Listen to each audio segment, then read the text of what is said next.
In the last two videos, we looked at how to initialize vector, list, and matrices. In this video, we'll talk about one of the most important data structures used in R.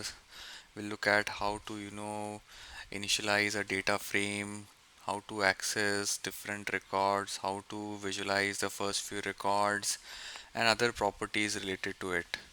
A few important things that we should consider before going into the explanation is uh, all the columns should be provided a proper column name. Row name should be unique. I will explain this in detail in some other video.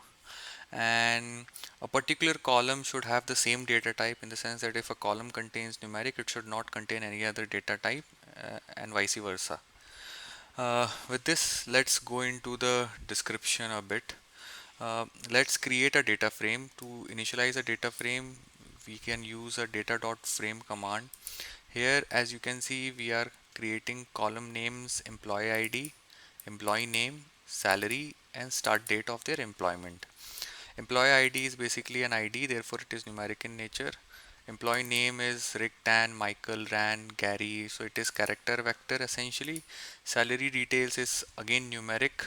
Start date is of the data type date. And basically string as factor is equal to false is also a very important parameter that is passed, but we will look at it in some other video in detail. This is just to give you a flavor of what exactly a data frame is. Let's initialize it. Let's run it. If I print the data frame, we'll basically have, as you can see, employee ID, employee name, salary, start date are combined to create a data frame. Now there are certain properties of data frame. Let's say I do what is the class of an employee dot data. It will basically say it is a data frame.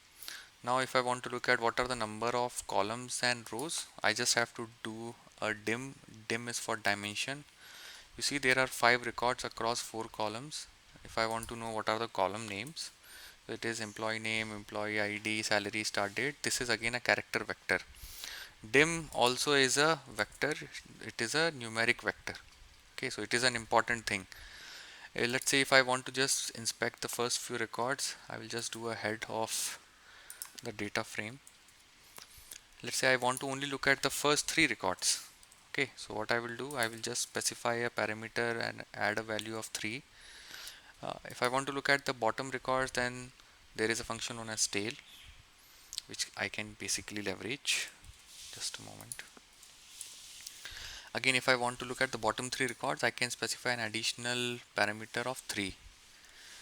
Uh, just to, if we want to, get a flavor of what exactly is in the data frame in terms of data type and first few records, then there is a command known as structure, short form of str. Structure gives, it basically states that it is a data frame. These are the number of columns. It is first is integer data type, second is a character vector, third is a numeric vector, and the fourth is a date vector. We can, as I said, dim dimension of employee dot data is a character, is a numeric vector. Let's see it is an integer vector. If I want to get the number of records, there is a command nrow.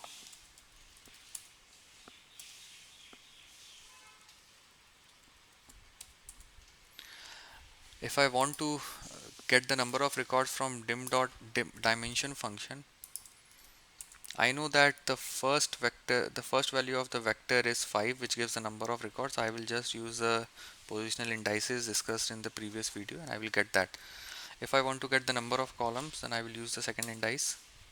If I want to get the summary of each column, let's say if it is numeric, we can get some data set: minimum, maximum, median, first quartile, second quartile, third quartile, which is median, sorry, 50th quartile, which is median, third quartile, and maximum value. If it is an employee name, which is a character vector, we will just get the information as length is equal to 5 and it is a class of character. Salary is again a numeric, so we can basically have minimum, maximum, other details. Start date is a date, we can get minimum date, maximum date, and so on. Let's say we want to extract the first column. So all the indices or data subsetting operations are similar to matrices. So this basically, the value before comma represents records, rows, the value after comma represents columns. So if we do this, we will get the first column. Again, this is a vector. So essentially what data frame is, it is a collection of lot of vectors of same or different data types. So this distinction we have to basically keep in mind. However, if we are considering to extract only the first two columns, the result will be a data frame. Since we are looking at one first and second column, we can also reference the columns with the column names, which is employee ID and employee name, provided through a character vector. Again, we can see that these two columns, employee ID and employee name, will be extracted. Let's say we want to look at the first row across all columns. Again, this will be a vector. Let's look at it. See, and sorry, it doesn't result in a vector. It will be a data frame because it is cut across different columns. So that's why, since different columns are involved, therefore it is a data frame. Let's look at the data. Let's look at the class to confirm. Yeah, it is a data frame. Let's say if we want to look at the first two records across all columns, we can do it using the ones shown here. See, now let's say first column across, first row across the first column. So it will basically result in a value, single value, which is employee ID 1. So similarly, you can see we can perform similar operations across a data frame.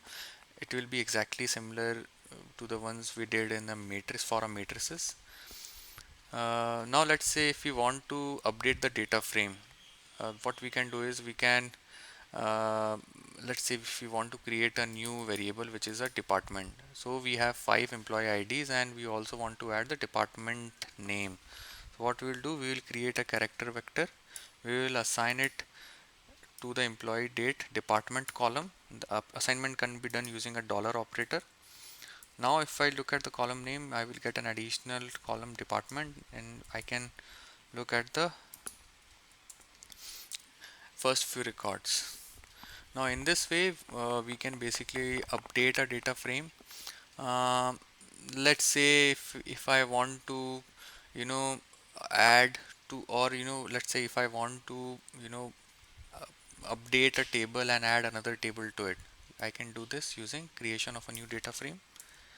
And what it does is it uses a rbind.data.frame column and a frame function, and it adds the two data frame created. First was the employee.data with 5 records and the one newly created. So we'll just use this and see if now the number of records are 8, 5 from the first employee.data table and the other from employee.newData table.